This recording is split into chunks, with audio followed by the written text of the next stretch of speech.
Walking with Bartram. Beechertown to Piercy Creek. This month, as we move deeper into the forest, we contemplate William Bartram as an artist. William enjoyed documenting the world, which he found inexpressibly beautiful and pleasing.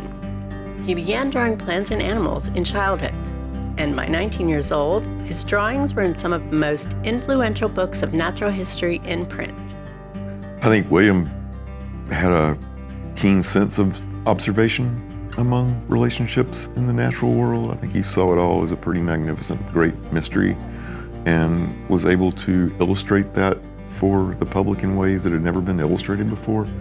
Some of his paintings, are almost psychedelic because you have these, I wouldn't call it over-stylized, but creatively expressed, where you have a snake and a lotus flower and a frog and whatever in one painting, and of course you wouldn't see that in nature in a setting particularly like that.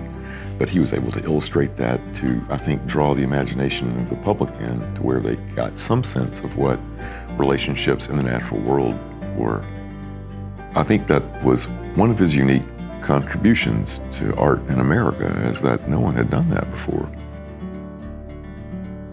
In the spirit of William Bartram, the Blue Ridge Bartram Trail Conservancy and the Kinship Collective partnered on a project, Listening to the Land, Reimagining the Bartram Trail. As photographers, we're mostly in tune with experiencing the landscape or the world around us through our eyes.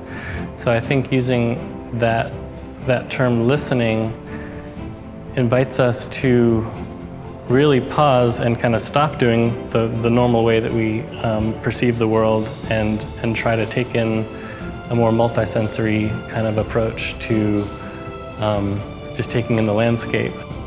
The camera becomes a medium through which we can engage a kind of watchful reverence. And then the idea was that out of that sort of humility and curiosity would arise some unique conversation that could happen between you and the natural world.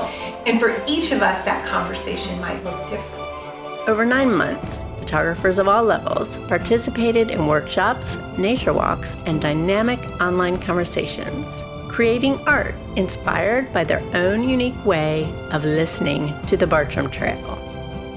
The contemplative part of being week after week with these ideas, I started wondering what the land saw.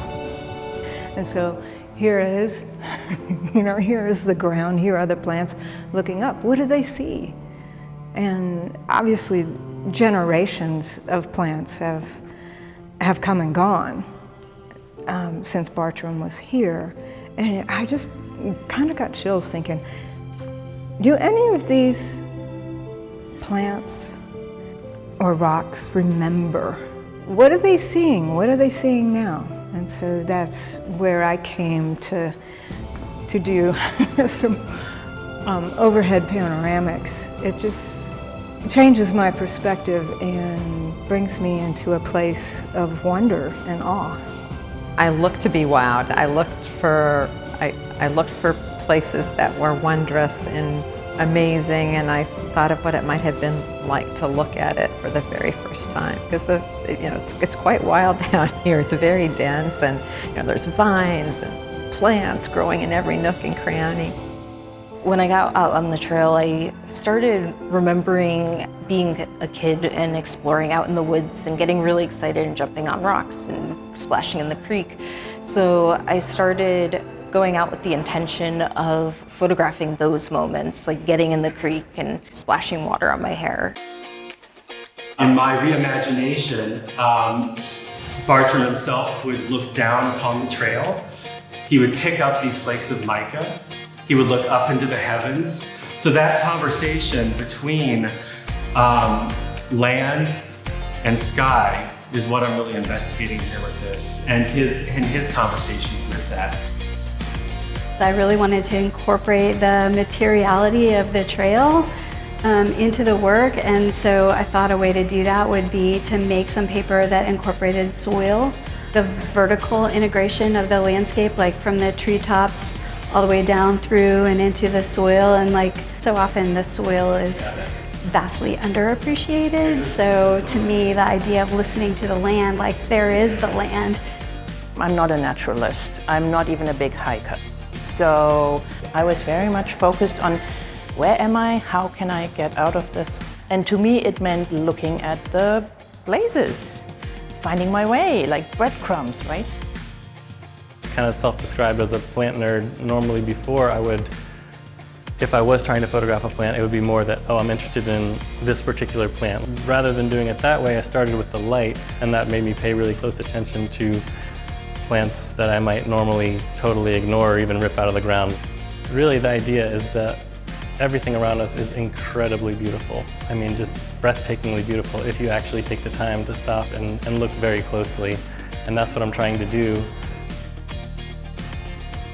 I think the idea was to go after an intimate relationship with the land and to spend time on the land and to approach it with the similar type of humility that Bartram approached, I think, interpreting the American landscape.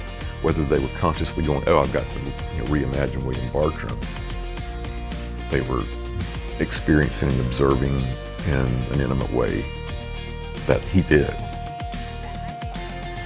This is the same connecting trail that we took on the last hike. It follows Piercy Creek out to the Nantahala River. Join us next time for the 15th and final section of our hike, Beechertown to Chiowa Bald. Connect with us on YouTube and Facebook.